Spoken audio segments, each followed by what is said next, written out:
nuevamente a esta festa. Olivier y Marcial, ¿cómo están? Buenos días. Estoy bien, gracias. Perfecto, desde Lima. Un abrazo a todos. Gracias por estar con nosotros. Gracias por Igualmente de mi parte, muchas gracias. Muy agradecido de estar contigo, Luis, con tantos amigos y compañeros de tanta calidad humana. Muy, muy agradecido. Para mí es un placer contar con su presencia. Igualmente que las presencias que he tenido en las festas anteriores para mí han sido de altísimo valor porque el ir sumando las perspectivas de estas, como yo les llamaba, mentes brillantes, mentes destacadas y las perspectivas privilegiadas que cada quien tiene, desde donde están viviendo este fenómeno que se me antoja de, pues, paradigmático, digamos, o por lo menos poco usual en los últimos 100 años, desde la famosa fiebre española, me parece que es digno de documentarse y de compartirse y por eso estamos haciendo este ejercicio. Entonces, como siempre, comienzo preguntando, ¿qué se están tomando? Estoy tomando un jugo verde y aquí un saludo desde México. Eso. Yo estoy tomando un té que mi mamá de Francia me ha regalado y que me llevo a Perú. Y entonces es el té de mi mamá. Ok. ¿Por qué han elegido esta bebida para acompañarnos el día de hoy? Para mí porque es caliente y acá en Lima hace frío. Así que por comodidad. Ya por está. Clima. Okay. Yo lo elegí porque es muy saludable y aquí hace calor, y entonces es muy refrescante, muy sano. Buenísimo. Pues ya ven que dicen que uno es lo que come, ¿no? En este caso se puede extrapolar a lo que consume. Entonces siempre es interesante lo que cada quien va tomando. Ya en la sesión que voy a tener con mis amigos, los psicoterapeutas, probablemente les voy a preguntar ¿y qué dice de cada persona aquella bebida que está decidiendo tomar? Pero esa no será la ocasión de hoy. Por lo menos, o más bien por lo pronto, me da gusto que estén cómodos, que estén aquí, que estén tomando una bebida que les guste. Y me gustaría entrar directo al tema.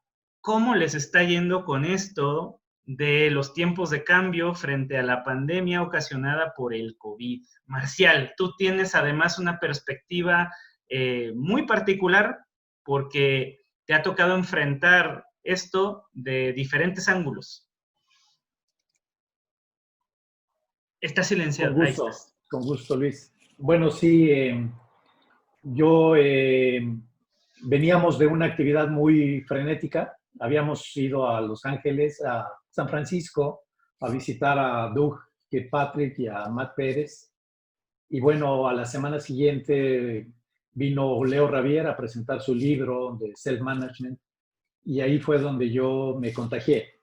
Entonces estuve una semana, yo creo, la pasé bastante mal, pero bueno, temperaturas muy altas y eso de que perdido, no sabes si es día o si es de noche, en fin, una situación difícil, pero muy, muy contento al final de cuentas de haber superado la fiebre el virus, ¿verdad? Fue uno de los primeros contagiados aquí en Guadalajara, pero gracias a Dios pues la libré. Siento que me fue bien dentro de todo porque fuera de estas varios días de temperatura, pues ya después de ver cómo les ha ido a los viejitos, yo tenía todos los antecedentes. Yo tengo 67 años, hombre, diabético, entonces, bueno, pues ya después de ver los antecedentes, digo, me siento así como bendecido y afortunado y digo, por algo estamos aquí porque todavía hay mucho por dar. Entonces, muy contento. Siento que después de esa reclusión tan forzosa, pues me volqué muchísimo a la actividad y entonces organizamos N eventos y N actividades y ahora estoy tratando de volver al equilibrio, ¿no? He tenido muchísima oportunidad de contactar con muchísimas personas. Aquí veo a muchos de ellos, a Ángel Águeda, Juan Pablo Sánchez, José Moreno, Adrián, que he estado en sus webinars aprendiendo muchísimo de mi maestro. Entonces, Antonio Padilla. Entonces, la verdad es de que ha sido una época formidable por todo el aprendizaje, todas las relaciones, y creo que es una época de bendiciones, ¿no? Creo que la crisis nos toma a cada quien con cierto grado de preparación de cómo veníamos, ¿no? Algunos teníamos mejor estado de salud, más ahorros, más previsión, más amigos, más lecturas, y en ese sentido me considero muy, muy afortunado, ¿no? Eso es lo que yo puedo decir de mi experiencia. Sí, totalmente. Cuando yo supe que te habías contagiado del COVID, yo temí mucho por ti, ¿no? Porque justamente como dices, si sumábamos estas características que son, pues digamos, las que en estadística y en probabilidad se han evidenciado como factores de riesgo muy altos, pues digamos que no te tocaba una apuesta positiva. Y me impresionó la manera en la que tú lo combatiste, luchaste y además la has librado perfectamente. O sea, yo no te veo ninguna secuela, te veo tan jovial como siempre. A mí además me sorprendió en el viaje que hicimos, aquel que mencionaste, esa energía que tú tienes. O sea, siempre yo considero que tu alma, tu energía tienen muchos años menos de los que sea que tu cronología haya acumulado, ¿no? Yo te veo como un joven y creo que como joven que eres, pudiste combatir muy bien esa enfermedad. Y me da mucho gusto que estés aquí con nosotros en todo sentido. Olivier, Gracias. por tu lado, ¿cómo se van dando las cosas? Mira, ¿cómo se van las cosas? Se están dando las cosas. Es algo bien raro que estoy viviendo. Crisis he conocido varias en mi vida de empresario, pero esta en particular es bien rara. Es una crisis probablemente la más fuerte porque la empresa, que tiene más o menos 80 personas, está entre el borde de la quiebra y la sobrevivencia. Porque en nuestro rubro seguimos en confinamiento, casi 3 meses de confinamiento, no hay un sol que entra. Y en nuestra industria, en otros países, las ventas no superan el 30% de las ventas del año pasado. O sea, tú puedes tener el mejor equipo del mundo, si no hay viento, el barco no avanza. Así que estamos en un momento numéricamente totalmente en desfavor y humanamente increíble. O sea, ayer tenía una reunión con los chicos, había más de 50 personas, casi 50 personas en el Zoom, y finalmente la decisión final ha sido de los chicos: ya, la empresa no nos puede pagar, no tiene para nuestros beneficios sociales, entonces todos han decidido renunciar para servir a la empresa como independientes. Y según cómo se va a retomar, se va a recuperar la empresa, van a facturar a la empresa por recibos por honorarios un 10% de las ventas que ellos podrán hacer. Y como todos no van a ser vendedores, entonces los que cobrarán el 10% de forma solidaria apoyarán a los que producirán. En fin, es un esquema que yo como empresario, como fundador de negocio, nunca me hubiera atrevido a proponer. Pero como la decisión la toman ellos, porque es totalmente autogestionada, yo soy un seguidor, soy un facilitador nada más. Es decir, ellos toman las mejores decisiones para la empresa porque finalmente es para ellos. Entonces es algo increíble. De un lado es terrible porque una empresa que tiene 23 años está por cerrar. Y por otro lado, tengo un equipo que es extremadamente motivado, combativo y creativo, reinventando por la cuarta vez en casi 3 meses 4 planes de negocios distintos, estamos diseñando porque el marco legal cambia cada rato según la evolución de la pandemia. Entonces, pero están ahí luchando y felices. Eso es increíble. Entonces, estoy aprendiendo de ellos. Wow, me parece que lo que platicas suena como agridulce, ¿no? Porque es un momento difícil, aunque no es particular de ustedes. Y el mindset que has logrado o que han logrado juntos llegar les está permitiendo adaptarse a esta situación de maneras más creativas y posiblemente hasta funcionales que muchas otras en empresas tradicionales, pero no siempre fue así, ¿cierto? Es decir, has pasado por diferentes crisis en la vida que te han llevado a tomar la decisión de que tu empresa debe de funcionar de manera autogestionada, ¿cierto? Sí, yo creo que el propósito superior que motiva a todos de forma intrínseca es trabajo para todos y para nuestras familias. ¿Cómo lo haremos? No importa. ¿Cuáles son nuestros roles actuales? No importa. Lo importante es ofrecer algo que el cliente le va a gustar y estamos aquí para servirlo, lo cual nos va a permitir generar ingresos, remuneraciones y nutrir a nuestras familias. Creo que eso es. Ya. Marcial, tú varios años trabajaste en la industria. Trabajaste en Bimbo, una de las empresas más exitosas de México, de Latinoamérica y podríamos decir también del mundo. ¿Qué aprendiste ahí que crees que hoy en día puede ser no tan benéfico para las empresas que se siguen moviendo en un esquema tradicional? ¿Y qué también aprendiste que te llevó a estar donde estás ahora y pensar y ver como ves ahora moviéndote a esquemas más humanos? Sí, Luis, con mucho gusto.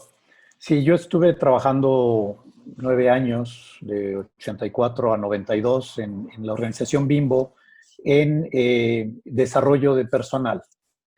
Y entonces me tocó vivir, pues, realmente una época muy bonita. Aprendí muchísimo en la organización. La organización buscaba desde entonces, tenía una filosofía muy clara que era hacer una empresa altamente productiva y profundamente humana.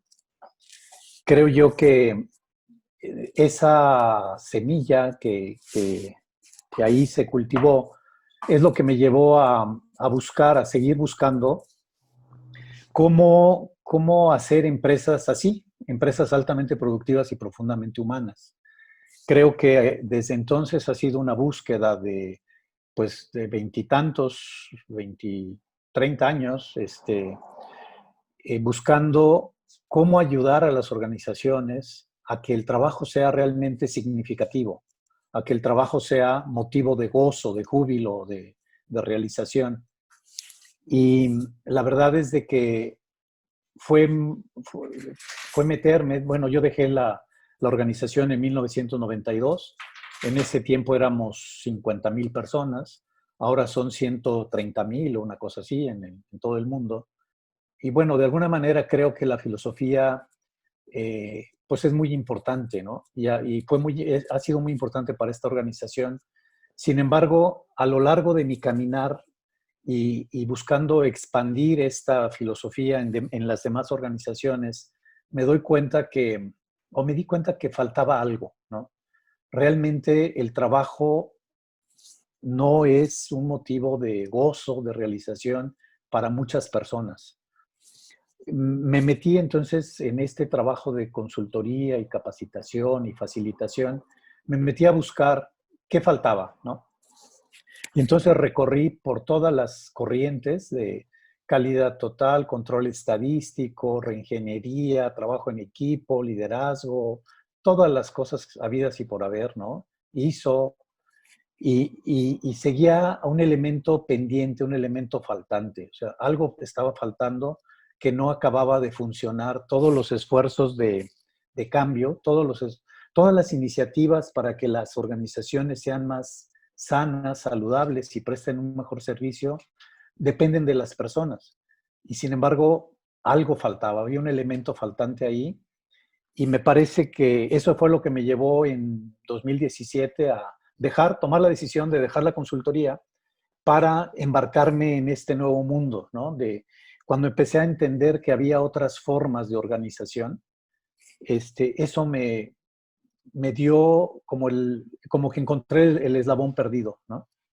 Como que ahí me di cuenta que había una nueva forma de establecer relaciones entre las personas que lleva a una relación muchísimo más sana, más constructiva, más humanizadora.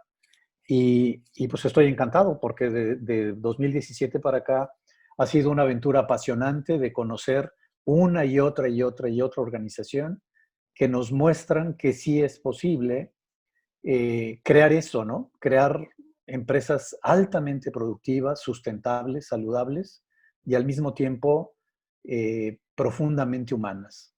Cuando ves y palpas, ¿no? Tocas a personas que te dicen que están contentas por ir a trabajar, ¿no? Que el trabajo es motivo de crecimiento, de realización. Híjole, eso es profundamente satisfactorio, me emociona y eso lo quiero para todas las empresas de mi país, ¿no? Y del mundo, pues por eso estoy en esto. Deming decía, desde 1984, que yo se lo alcancé a oír, decía, la escuela mata el gusto por aprender y la empresa el gusto por trabajar, ¿no? Y entonces, como que toda mi cruzada ahora es eso, es decir, no, rescatemos, ¿no? A las organizaciones y a las personas para que recuperemos el gusto de trabajar, ¿no? Que podamos ir todos los días al trabajo y sentirnos que podemos aportar todo lo mejor de nosotros mismos, que en el trabajo vamos pensando, decidiendo como personas libres y responsables y que vamos co-creando con otros eh, proyectos y retos maravillosos para el servicio del mundo. Entonces, es un nuevo mundo el que nos toca ahora construir y yo estoy pues, apasionado por dedicarme por completo a ello, ¿no? Eso es lo que yo podría decir.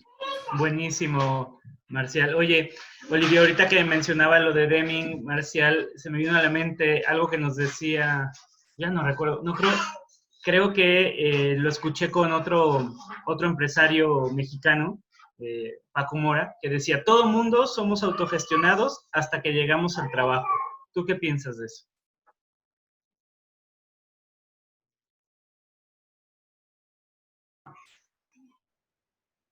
La pregunta es para Marcelo o para mí, Luis, perdón.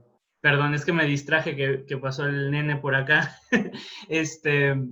Era para ti, Olivia, perdón. Le escuché alguna vez a un buen amigo y también empresario en este sistema autogestionado. Decía, es que todo el mundo somos autogestionados naturalmente hasta que llegamos a la empresa, ¿no? Ahí se acaba la autogestión. Entonces, ¿qué piensas? ¿Por qué hemos hecho esto? O sea, ¿por qué le hemos dedicado tantos años a hacer organizaciones que acaben con la autogestión que es natural en nosotros? Mira, en mi caso, yo creo que pude hacer esta empresa autogestionada porque me escapé del sistema temprano. Yo soy autodidacta y a los 17 años era carpintero. Ha sido mi primer trabajo. Había estudiado 2 años con la carpintería porque el sistema escolar no encajaba para mí en esta época y lamentablemente creo que es siempre el caso. Si no te va bien en tus estudios, entonces vas en una carrera de oficio. Es una estupidez porque las carreras de oficio como carpintera y banista son maravillas, son artes. Y por lo tanto no eres un tarado porque, porque haces eso. Pero en el sistema hace 30 años en Francia era así. Entonces, si eres bueno, buen alumno, bien disciplinado, vas a seguir el bachillerato y vas a poder estudiar a la universidad, etcétera, etcétera. Felizmente me escapé de este camino, no era bueno para estudiar, he sido carpintero y he sido afortunado porque mi primer trabajo de carpintero duró solamente 15 días porque el clima laboral era tan feo que me han botado muy feo después de 15 días y ahí me decía, oye, ¿y ahora qué hago? No soy bueno en los estudios, siendo carpintero no me quieren, ¿qué hago? Y creo que ahí se abrió el mundo para mí. Tuve que escuchar mi ser, mi yo, y felizmente tenía unos talentos en el deporte y finalmente decidí rápidamente hacer lo que me gustaba. Como el sistema no me funcionaba, nada me funcionaba, ok, ¿quién soy? ¿Dónde están mis raíces? ¿Qué me gusta de mi padre? ¿Qué me gusta de mi madre? ¿Qué no me gusta de cada uno de ellos? ¿Y quién me puede inspirar? Entonces, a mis 17 años comencé a hacer mi camino y decidí hacer lo que me gustaba. Y lo que me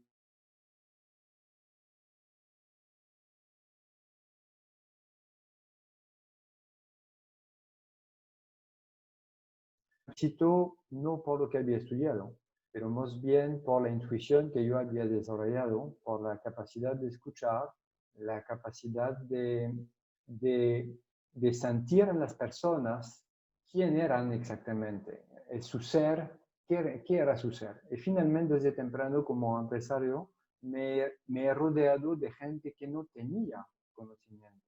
Me he rodeado de personas que eran personas con valores. Entonces, yo no tenía otros recursos que apoyarme en el ser, porque es lo que había desarrollado como habilidad. ¿Quién es esta persona? ¿Cuáles son sus valores? Sabe escuchar, corta la palabra, X detalles que tú puedes percibir cuando no tienes otros medios. Cuando digo que me escapé del conocimiento para enriquecerme de la intuición. Eso me ayudó mucho hasta el punto que decidí, cuando vendí mi grupo de empresa en Francia, que me había ido muy bien durante 10 años, decidí volver a nacer y aprender otro idioma, aprender otra cultura, ir en un país donde no conocía a nadie, hacer un negocio que nunca había hecho, con 2 bebés, y ya iniciamos Presto en el 97 en Perú. Aquí ha sido una buena aventura, pero lo que aprendí es que en Francia todo era concentrado sobre el tener. Y yo era formador de Dale Carnegie Training, una empresa de Estados Unidos que forma al liderazgo, a las ventas, al management. Entonces, toda la formación era apuntada al tener éxito, tener resultados. Y yo era el facilitador para empresarios para que tengan éxito. Pero cuando llegué a Perú, aplicando estos métodos del tener logros, algo no me funcionaba. Algo no me funcionaba y eso me sorprendió. Pero lo que aprendí finalmente es que acá en América Latina la gente se mueve por el ser, por lo que siente, por las emociones, más que por el tener. En todo caso, en el entorno que me rodea, que son mis empleados de lavanderías, entonces el ser es muy desarrollado. Estas personas vibran por su familia, vibran por sus amigos, vibran por la vida social. El tener, saben que no van a tener como los que más tienen. Entonces, aprendí de ellos.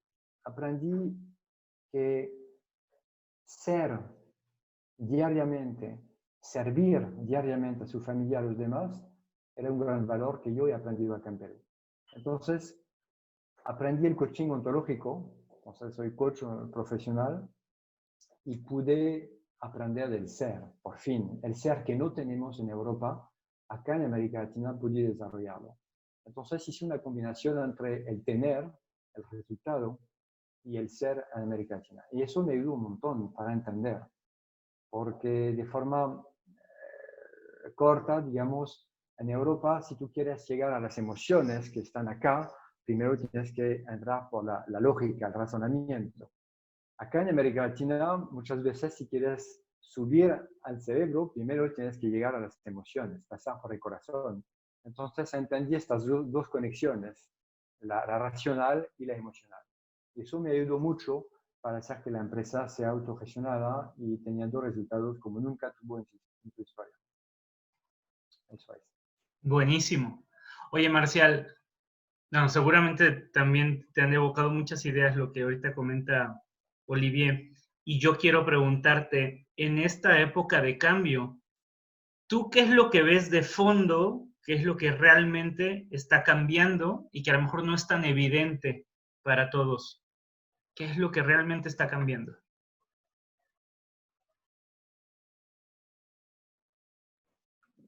Mira, a lo mejor repito lo de la fábula de los ciegos, ¿no? Pero mi percepción, lo que yo alcanzo a ver, es que estamos a las puertas de una nueva manera de relacionarnos, ¿no? Creo que lo que yo alcanzo a ver de fondo es que en aquellas personas que tienen cada vez mayor grado de conciencia, va cambiando la manera de percibirse a sí mismos y de percibir al ser humano. Me parece que en esta nueva mirada, en esta nueva forma de vernos, ahí está la clave. Todos los casos exitosos de transformación de empresas que yo conozco nacen de ahí, nacen de un sobrist en Fabi que le duele ver al obrero esperando turno para que le cambien los guantes usados, ¿no? Y hay algo que le duele dentro de él que dice, es indigno la manera como tratamos al otro, ¿no? ¿Por qué vemos a las personas como adolescentes rebeldes que necesitan ser controlados, ¿no? Cuando hay un cambio en el corazón del empresario que ve al otro como un igual, ¿no? Maturana diría que el amor es ver al otro como un legítimo otro. Y creo que ahí es donde, para mí es donde está la clave. Todos los casos, Koldo, Sarazaga lo va a decir hasta el cansancio, la clave son las personas, ¿no? Pero es un decirlo que nace del corazón, que nace de las entrañas, donde tú ves al otro realmente con todo su valor, con toda su dignidad, con toda su talento, sus cualidades, ¿no? Y entonces, al verlo así, pues nace naturalmente una relación diferente, porque entonces ya no nos vemos como patrón y obrero, ya no nos vemos en una relación obrero-patronal, sino ya nos vemos en una relación de seres humanos que somos compañeros de camino y que nos vamos desarrollando unos a otros y nos vamos acompañando en este proceso de crecimiento personal. Y qué maravilla cuando esto sucede en el trabajo, porque llego con compañeros, con seres humanos maravillosos, con todas sus limitaciones y también con toda su riqueza, y entonces llegamos a complementarnos y llegamos a, a tener diferencias, pero a ser complementarios y empezamos a hacer cosas juntos de una manera maravillosa. Entonces, a mí lo que tratando de responder a tu pregunta, yo diría que para mí este es el cambio sustancial. Y me parece, yo lo veo con muchísima esperanza porque esto está sucediendo en todas partes del mundo. Es algo que está emergiendo. No es un asunto de management o de modas del management, sino es un asunto meramente humano. El nivel de conciencia de las personas se está ampliando cada vez más y estamos descubriendo que estamos hechos de la misma madera, que no hay diferentes clases de personas, que estamos todos interconectados. Lo que esta pandemia nos está diciendo es, oye, entiende que tienes que cuidar al otro, porque cuidando al otro te cuidas a ti mismo, ¿no? Entonces, creo yo que vienen tiempos mejores en todas las organizaciones, porque nos damos cuenta que la única salida es precisamente apostar por las personas y por una relación de persona a persona, por una relación humanizante. Yo creo que las organizaciones irremediablemente están llamadas a ser organizaciones humanas y estas organizaciones humanas van creando contextos adecuados para que la persona se humanice en el trabajo. Hay un vínculo, un círculo vicioso maravilloso ahí, de que creamos contextos que humanicen a las personas y esta humanización de las personas crean organizaciones humanizantes, humanizadoras, que pueden ser realmente las que hagan el cambio en el mundo, ¿no? Yo creo en esto de que si humanizamos las organizaciones, vamos a humanizar el mundo, ¿no? y ya lo tenemos aquí a la puerta, ¿no? Sí, totalmente de acuerdo. Olivier, sobre todo para quienes no estén tan familiarizados con el término del self-management, del TEAL, del liderazgo democrático, de todas estas manifestaciones que ya Marcial nos dice que de alguna manera están emergiendo prácticamente espontáneamente a lo largo de diferentes latitudes del planeta, ¿cuáles dirías tú que son, y por poner un número, 5 características que hacen en la práctica diferentes a estas empresas del modelo tradicional? Mira, primero, para hacer el link con lo que dice Marcial, yo creo que esta crisis es muy buena para cambiar el mindset de los emprendedores. Porque estos emprendedores que supuestamente han seguido las reglas adecuadas para llevar a cabo su empresa de buena forma, este virus ha cambiado todo el orden. O sea, tú puedes haber hecho lo mejor que podías, según lo que dicen los manuales o lo que te enseñan las universidades.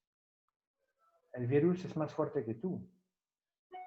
Entonces, este virus, la forma de combatirlo es ser unidos, es ser solidarios. Y nos damos cuenta que para combatir este virus, los países que son solidarios, disciplinados, se salvan de esta situación. Entonces creo que nos damos cuenta que a raíz de esta pandemia son actitudes que nos salvan. Y estas actitudes creo que primero, para ir ahora a tu pregunta, Luis, creo que primero es, ¿qué tengo que cambiar en mí para cambiar las cosas? Y eso va más allá que un diseño organizacional. Es decir, yo como empresario, ¿qué tengo que hacer para que mi gente sea más poderosa que yo en la reinvención de la empresa? Para poder navegar en esta incertidumbre. La incertidumbre nos lleva a cuestionarnos día a día. Tal vez podemos tener un propósito a 30 años, un propósito superior, pero el día a día es tan incierto que los equipos deben, al igual que tú, navegar, ayudarte a navegar, a cuestionarte, porque nada es cierto. Lo único cierto es el presente. Entonces, ¿cómo un negocio puede crecer solamente navegando en el presente, sin perder sus valores que tiene a largo plazo? Yo creo que eso es importante. Luego yo creo que una de las cualidades del nuevo emprendedor, yo creo que es darse cuenta que un hombre productivo no es no necesariamente realizado. Pero cuando tenemos colaboradores realizados, sí son productivos. Entonces, eso me parece importante. También yo creo que es importante darse cuenta que no hay resultados si no hay felicidad en el trabajo. Y la felicidad del trabajo, dejamos de pensar que se encuentra en un porcentaje, en un número, en un cash flow. Si la felicidad se encontraría en los números, sería muy fácil tener empleados felices. Pero si no los tenemos, es que algo falta. También yo creo que es importante darse cuenta que cuando quitamos responsabilidad de una persona, no se vuelve responsable. Cuando desconfiamos de una persona, no se vuelve honesta. Entonces, ¿qué tenemos que cambiar nosotros para revertir eso? Porque el día a día, el presente, se hace con valores, con comunicación, con escucha, con tolerancia, con valores, más que con conocimiento. Porque son los valores que te llevan al conocimiento, pero el conocimiento no necesariamente te lleva a los valores. Entonces, hay mucho más, pero por ahora, y para no quitar todo el tiempo, creo que yo diría eso primero. Excelente. Marcial, yo me acuerdo que cuando platicamos con Matt Pérez de Nearsoft, y seguro te acuerdas de esa historia, sobre cómo decidían repartir el dinero, no me acuerdo si eran de unas comisiones o tipo de reparto de utilidades, pero había un dinero importante y que estaban diciendo cómo iba a ser distribuido y su socio había hecho una fórmula muy exacta que a mayor contribución, pues mayor ganancia. Y de repente se hizo un leadership team que decía, no, igual a todos. Y nos platicaban del caso de, si no mal recuerdo, Doña Rosa, que era la persona de limpieza, con la anécdota de que un día, limpiando una sala, se encuentra a uno de los trabajadores ahí que estaba mal, estaba deprimido, ella lo saludó y notó en la voz que algo no estaba bien. Y dejó de hacer lo que estaba haciendo y se puso a platicar con esta persona. Y cuenta Matt que esa plática a esa persona le salvó el día. No nos especificó qué tenía, qué traía, si traía un dolor profundo o qué tan grave era, pero ese día esa persona estaba mal. Y cuando estás mal no puedes ser productivo. Pero esa plática con Doña Rosa a él le hizo desahogarse, le salvó el día en sus palabras. ¿Quién sabe qué hizo? Y dice, ¿cómo contabilizas eso? ¿No? Esa aportación de Doña Rosa, ¿no? Que va más allá de limpiar las superficies. ¿Cómo se contabiliza? Entonces decidieron, no, parejo para todos. Esto sería imposible si el enfoque de la empresa está solo en la contribución, ¿no? De ingreso de dinero. Es decir, si está en el esquema naranja, digamos, de Ken Wilber y que retoma Frederic Laloux, cuando pones al ser humano y a sus interacciones humanas con los otros seres de la organización, entonces claro que empiezas a ver cosas diferentes. Entonces, la misma pregunta que le hacía a Olive, ¿tú qué cambios consideras que son los más importantes que se dan en una organización cuando decide poner su enfoque en el ser humano?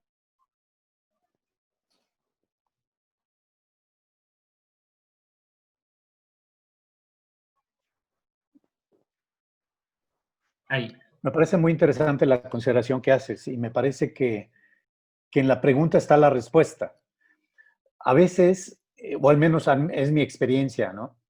Yo durante de 2017 para acá, pues he estado buscando por diferentes partes del mundo cómo funcionan estas organizaciones, ¿no? ¿Por qué funcionan estas organizaciones?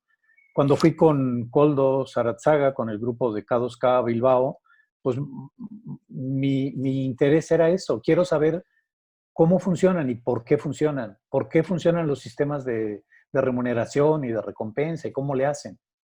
Pero creo que una y otra vez lo que he ido encontrando es que la diferencia no está en los métodos, la diferencia no está en los esquemas de remuneración. Hay muchísimas formas de hacerlo. Sin embargo, creo que la diferencia es esto que tú acababas de decir en tu pregunta, ¿no? Que es cómo cuidamos a los seres humanos, cómo nos enfocamos realmente en los seres humanos, ¿no? Cuando tú ves al ser humano como ser humano, empiezas a encontrar multitud de iniciativas y multitud de formas distintas para poder resolver cualquier problema, ¿no? Lo que Koldo y su equipo proponen es algo muy sencillo, es, a ver, antes de cualquier cosa, pongámonos de acuerdo en cómo vamos a repartir los resultados. Y ellos dicen, 30% de las ganancias van para todas las personas de la organización, ¿no? Queda claro que todos estamos colaborando en un proyecto común y que de las ganancias vamos a repartir un 30% para todo el mundo. Y ese 30%, las organizaciones lo reparten de diferentes maneras. Va a haber organizaciones que digan, lo repartimos en función del sueldo, lo repartimos en función parejo a todo mundo, lo repartimos, o cada equipo decide qué le toca a cada quien. Hay N maneras de hacerlo. Pero lo más importante es, la clave está en las personas.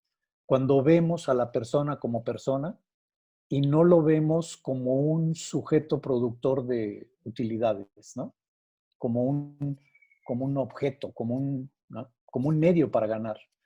Entonces, yo de lo que hemos ido recogiendo, Luis, tú lo sabes también, de lo que hemos ido recogiendo, de estar conociendo diferentes organizaciones, pues llegamos a lo mismo. Hay multitud de formas, muchos esquemas, pero no es el esquema. Es esta consideración de que somos compañeros de camino y vamos compartiendo las ganancias del proyecto común, una gran transparencia sobre los resultados, ¿no? Y eso es lo que provoca, ¿no?, una gran adhesión y un gran compromiso de todas las personas, porque entonces las personas se sienten realmente como compañeros, ¿no? Yo en todas mis intervenciones que tengo con empresarios o en la formación que hago, insisto mucho en cambiar el concepto de empresa. Ya no somos jefes y empleados, ¿no? Entonces, recomendación, desterrar todo lo que tenga que ver con empleados, ¿no? Obviamente con recursos humanos. Yo siempre lo sustituyo por humanos con recursos, ¿no? Cambia mucho cuando nos vemos, nos vemos unos a otros como humanos con recursos, ¿no? Y la gran pregunta que tendríamos que hacernos todos los días es si con esta jornada de trabajo nos volvimos mejores personas, ¿no? O no, ¿no? O si nos volvimos realmente robotitos o sujetos enajenados, ¿no? La gran oportunidad que tenemos en las organizaciones es que cada día de trabajo las personas salgan mejores personas. ¿Qué significa? Que decidieron mejor, que resolvieron mejor conflictos, que colaboraron mejor, que llamaron la atención al otro, que se exigieron más a sí mismos, que fueron más creativos, etcétera, ¿no? Entonces, creo yo que la gran clave es ver de manera diferente a los seres humanos en las organizaciones. Y de ahí hacemos maravillas, porque entonces todos los métodos, todos los sistemas, todas las herramientas cobran sentido para ser una empresa autogestionada. ¿Quiere Oliver la palabra? Sí, sí, sí, totalmente de acuerdo, Marcial, contigo. Pero sí, como tenemos empresarios con nosotros, me gustaría agregar lo siguiente también, es que si no cambiamos la famosa figura piramidal, jerárquica, podemos ser buenos jefes, algo no va a funcionar, porque el diseño en sí está diciendo lo contrario de lo que el buen jefe generoso, humano quiere. Entonces, de la mano, para mí, debe acompañarse de otro diseño organizacional. Es decir, los silos verticales deben ser tumbados por equipos y por proyectos. La gente se mueve por proyectos, la gente se mueve por un propósito, no por una línea jerárquica. Entonces, para acceder a esta mutación de mindset, hay que acompañarlo también con el cambio de diseño adentro de la organización. Eso es importante. Que los jefes de antes se vuelvan facilitadores, soportes, jardineros, como yo los llamo, al servicio de los demás y no para tomar decisiones. Eso cambia todo. Y eso acompañado también de transparencia, como decía Marcial. Si no hay transparencia, no vamos a conseguir lo que estamos hablando. Porque todo pasa por la confianza. Entonces, la confianza, yo veo en mi empresa, la contadora se veía ofuscada porque había personas que decían, pero nos podían demostrar que realmente no hay plata por la pandemia, ya no hay dinero en la empresa. Y la contadora decía, oye, pero no confías en lo que estoy diciendo. Entonces, yo tuve que hacer un manifiesto, proponer a todos los empleados un cierto manifiesto diciendo que en un continente en el cual 90% de las personas no confían en otra persona, es nuestro deber tener las pruebas de lo que estamos diciendo, sobre todo cuando se trata de dinero en la empresa.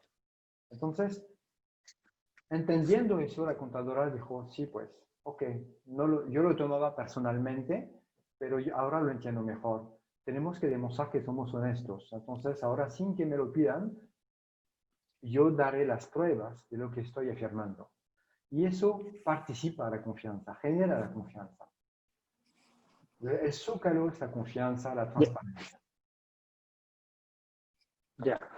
Oye, sí me escuchas, ¿verdad, Olivier? ¿Sí? Sí. Ya voy a llegar ya a la parte final y de cierre de esta conversación para irnos como al after.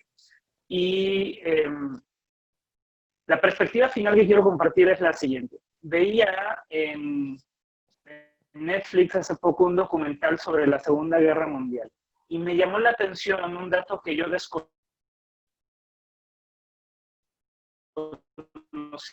y que es que cuando Francia fue invadida por los nazis, fraternidad y era libertad, ¿no? Liberté, égalité, fraternité, lo cambiaron por otras tres palabras que ahorita de pronto no recuerdo las tres, ¿no? A ver si alguien sabe y nos lo pone en el chat, pero hubo un cambio de lema, eran otras tres palabras distintas a estas. Entonces, ahí es donde refuerzo la parte de cómo las ideas tienen un impacto tan fuerte en todo lo demás, en políticas públicas, en sistemas de administración, en la forma en la que se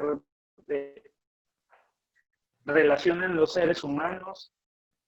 Y creo que estas ideas fundamentales de cómo decidimos ver la realidad, es decir, si vemos que debemos de ser una nación con libertad, con igualdad y con fraternidad, si la vemos, y voy a inventar las tres palabras, yo les recomiendo ver el documental y mejor revisar las tres exactas, pero tipo con orden, nación y fuerza, digamos. O sea, va esto a derivar en acciones prácticas súper distintas. Y entonces lo mismo está pasando en las empresas. Cuando cambias la productividad, por la colaboración, por la felicidad, por el trabajo en equipo, se disparan de manera muy sencilla y lógica manifestaciones distintas del proceso. Entonces, para cerrar, empezando contigo, Olivier, y cerrando con Marcial, ¿cuáles son las cosas que tú recomendarías a las empresas que deben de empezar a trabajar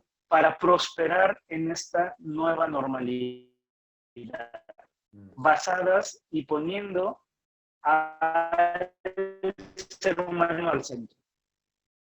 Ya. No te he escuchado bien, pero creo haber entendido.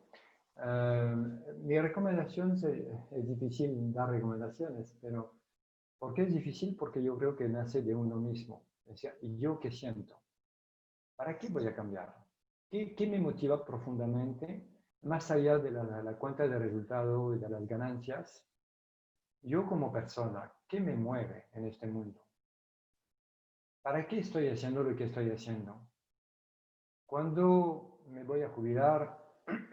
¿Cuándo serán mis últimos días? ¿Qué me gustaría que se lleve la gente con quien he vivido? Yo creo que la primera reflexión es profunda. O sea, ¿yo quién quiero ser en este mundo? La segunda sería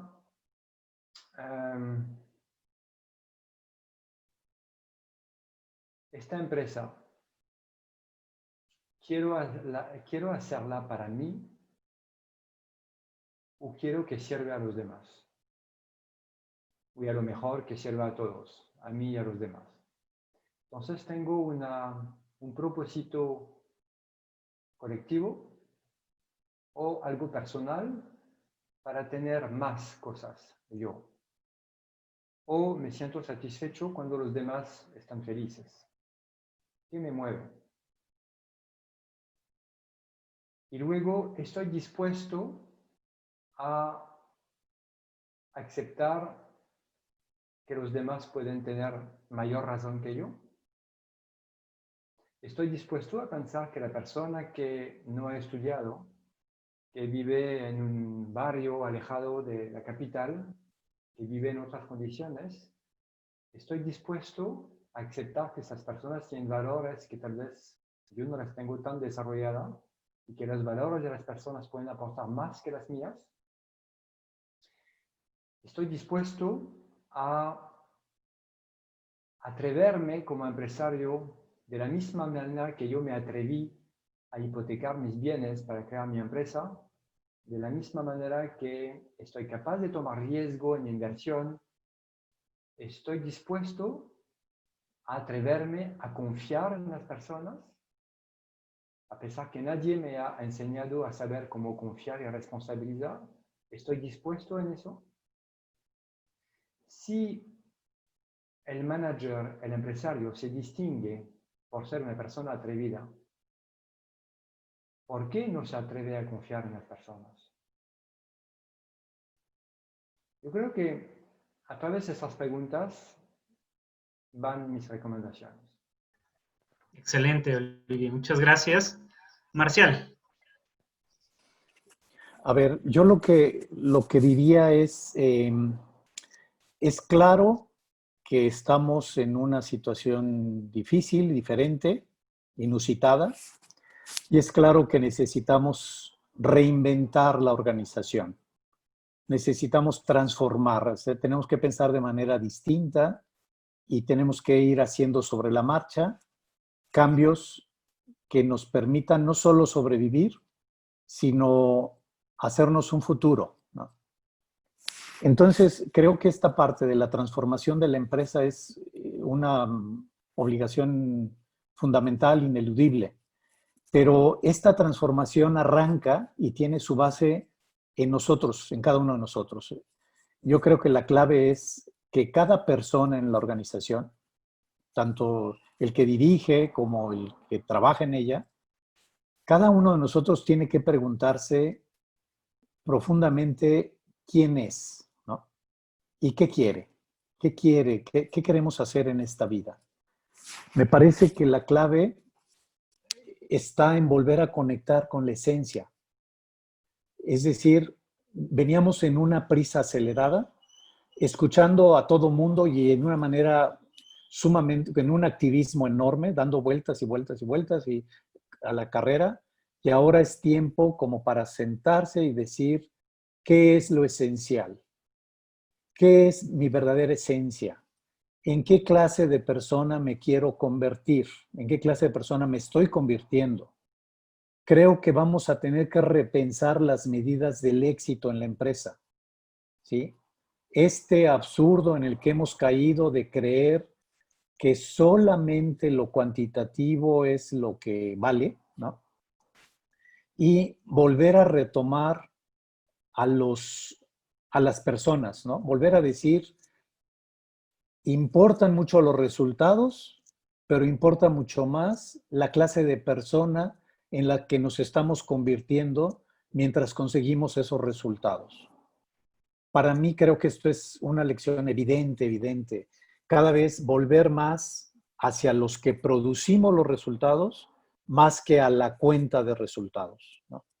Entonces, mi consejo, mi recomendación, mi sugerencia, mi súplica iría por ahí, ¿no? Tenemos que reinventar las medidas del éxito y fijarnos mucho más en qué cosas nos van diciendo que me estoy convirtiendo en la persona que yo quiero convertirme, que mis colaboradores se están convirtiendo en la clase de personas que quieren convertirse, ¿no? Porque es obvio que importan mucho más las personas que los resultados. Si ponemos atención a las personas, los resultados vienen por añadidura, ¿no? Entonces, este es el momento para volver a conectar con la esencia de cada quien, con las capacidades de cada quien, con el propósito de cada quien. Y a partir de ahí podemos hacer maravillas, ¿no? Eso Totalmente de acuerdo, Marcial. Bueno, para finalizar, tus palabras me evocan la siguiente figura metafórica, que espero que este encierro que todos estamos viviendo en el planeta nos sirva no para actuar como el oso que después de hibernar sale con hambre de devorar todo, sino para actuar como la oruga que después de la crisálida se transforma y puede emprender el vuelo. Muchas gracias por acompañarnos en esta festa. Los abrazo desde Cholula, Puebla, y nos seguimos con el after.